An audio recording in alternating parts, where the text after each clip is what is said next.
அலி இப்னு அபீ தாலிப் ரலியல்லாஹு தஆலா அன்ஹு அவர்களிடத்தில் கேட்கப்பட்டது, அலி அவர்களே, இந்த பூமியில் எது மிகவும் சக்தி வாய்ந்த விஷயம் என்று கேட்டபொழுது அலி ரலியல்லாஹு தஆலா அன்ஹு அவர்கள் சொன்னார்கள், அல்லாஹ் இந்த பூமியில் மலைகளை அல்லாஹ் சக்தியாக படைத்திருக்கிறான்.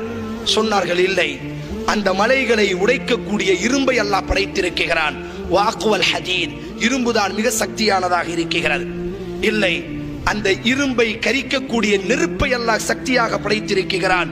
ஃபன்னாரு அக்வா, அந்த நெருப்பு தான் இந்த உலகத்தில் சக்தி வாய்ந்ததாக இருக்கிறது.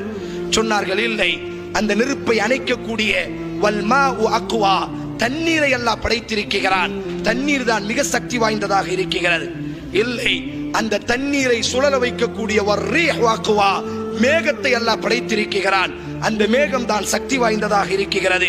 இல்லை, ஃபர்ரீஹு அக்வா, அந்த மேகத்தை விடவும் காற்றை அல்லாஹ், அந்த மேகத்தையும் கலைத்து செல்லக்கூடிய ஆற்றலை அல்லாஹ் காற்றிற்கு கொடுத்திருக்கிறான்.